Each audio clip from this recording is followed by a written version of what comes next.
اولاد نافرمان ہو گئی ہے نا کہ ابا جی تمہیں نہیں پتا جو سانو پتا ہے، میں اپنا کمانا تھی اپنا کرو، تو اولاد نافرمان ہوگی. لیکن جو ایکچوئل میں جو ہمیں درس دیا گیا ہے حضور نے وہ یہی ہے کہ باپ کے بھی حقوق ہیں، اولاد کے بھی حقوق ہیں، اور اولاد کے فرائض کیا ہیں وہ بھی بتائے گئے ہیں نا. تو فرمایا گیا اسی طرح لیکن اگر بیٹی جب پیدا ہوتی ہے تو وہ باپ کا الگ بازو نہیں بنتی بلکہ اللہ ہی اس بندے کا بازو بن جاتا ہے.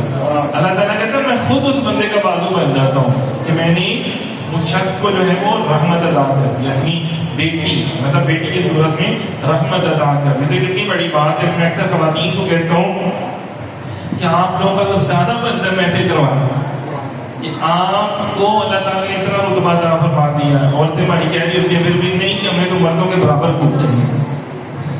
اللہ آپ کو کیا دے رہے ہیں اور آپ کہہ رہے ہو ہمیں کی چاہیے نہ. اللہ تعالیٰ کیا دے رہا ہے؟ اللہ تعالیٰ کہتے ہیں کہ میں نے تمہارے باپ کو جب بیٹی دی تھی تمہیں پیدا کیا تھا تو میں تمہارے باپ کا بازو بن گیا. اللہ بازو بن گیا، کتنی بڑی بات ہے. ذرا غور کرنا چاہیے. تو کیا خواتین کا بنتا نہیں کہ وہ اپنی زندگی میں ہر دن روزانہ حضور کی محفل کریں، روزانہ درود و سلام پڑھیں اور حضور کی دین کی تعلیم حاصل کریں اور اپنے بچوں کو اپنی اولاد کو حضور کا عاشق بنائے. بنتا نہیں ہے کیا؟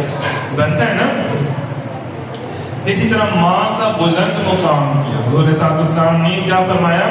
صحیح بخاری کی حدیث میں ہے کہ حضرت ابو ہریرہ رضی اللہ تعالیٰ عنہ، یہ حدیث پاک وہ ہے جو بہت آپ علماء کرام نے سنتے ہیں. ذرا مختصر کیونکہ ٹائم ہوتا ہے تو مختصر اس کو بیان کر رہے ہیں ان حدیث کو، ورنہ تو ماشاء اللہ جب ہم نے قرآن پاک کا خلاصہ بیان کیا تو اس میں ساری چیزیں بیان کی جا چکی ہیں. تو فرماتے ہیں ایک دم ایک آدمی رسول اللہ صلی اللہ علیہ وسلم کی خدمت میں حاضر ہوا، اس کے اللہ کے رسول میرے حسن سلوک کا سب سے زیادہ حقدار کون ہے؟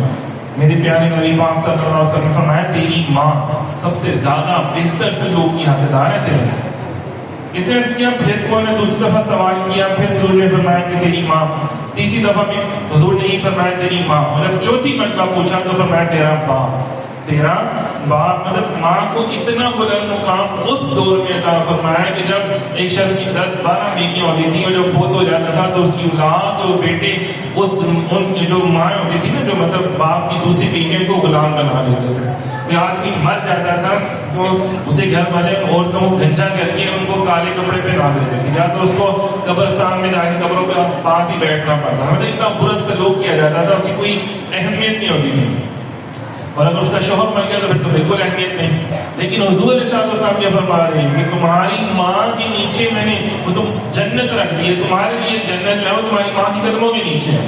اندازہ کریں کتنا بڑا جو ہے حضور صلی اللہ علیہ وسلم نے ایک رتبہ عطا فرما دی. کتنی آپ عمل کرو مرضی اللہ قبول کرے نہ کرے، فرمایا ماں کو راضی کر لو، ماں کو راضی کر لو، جنت تمہیں مل جائے گی. والدین کو مسکرا کر دیکھنا مقبول حج کے بارے میں ثواب ہے، مقبول حج کے حوالے سے ثواب ہے. وبالوالدین احسانا، ماں باپ کے ساتھ احسان کرو. جس طرح بچپن میں انہوں نے تمہیں پالا پوسا جوان کیا اسی طرح تم بھی ان کی اب خدمت کرو. جب تم بڑے ہو گئے ہو، تم اس قابل ہو گئے ہو، اب ان سے کام نہ کرواؤ بلکہ ان کی خدمت کرو.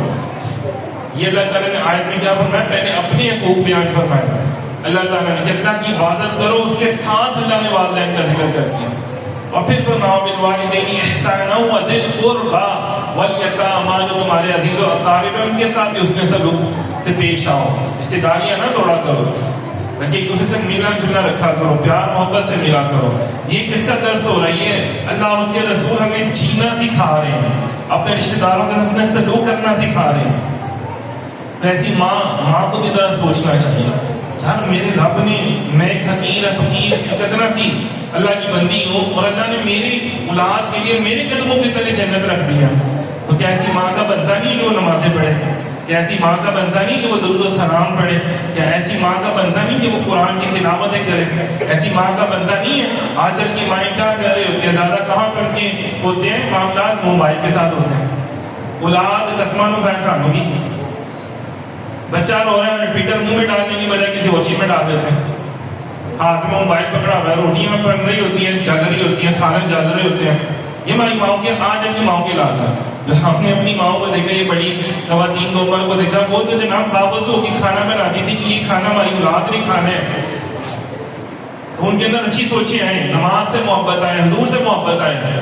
آج کی ماؤں کو جراثیم سے بڑی نفرت ہوتی ہے، وہ نیچے گریا نہیں اٹھانا چاہتے. پہلی مائیں کہتی تھی بیٹا اللہ تعالیٰ سے ڈرنا ہے، اللہ تعالیٰ سے یہ رزق ہے، رزق کی مدینی چٹنی کو کھاؤ چوم کے کھا لو اللہ نے دیا رزق کوئی جراثیم نہیں لگتے بسم اللہ پڑھو سارے جراثیم بھاگ جائیں گے آج کی یہ چھڑ دو نا جی نا تو یہ ماں کا نا شکرہ پن زیادہ بڑھ گیا اچھی ماؤں کا تو ان کو بھی ذرا سوچنا چاہیے کہ اللہ نے آپ کے اوپر اتنی رحمتوں کا نزول کیا تو کیا آپ کا بندہ نہیں ہے کہ آپ بھی دین کا علم آ سکتا ہے آپ بھی جائیں اہل علم کی بارگاہ میں بیٹھیں ماں کا بندہ نہیں ہے کیا کہ جی بس ہم گھر کی صفائی کر لیتے کھانا بنا لیتے نہیں بھائی جس کی وجہ سے آپ کو اللہ نے اتنا رتبہ نواز دیا اتنا کرم کر دیا تو آپ کو بھی چاہیے کہ آپ بھی اپنے بچوں کو آپ کے اوپر فرض ہے اپنے بچوں کو دین کی تعلیم دکھانا ان کو سیدھے راستے پر لے کر آنا اللہ اور اس کے رسول سے محبت کروانا اپنا خدیجہ کبریٰ رضی اللہ عنہا کے بارے میں بتانا صحابہ کرام صحابیات کی سیرت و کردار بچیوں کو پڑھانا یہ آپ لوگوں کے لیے ضروری ہے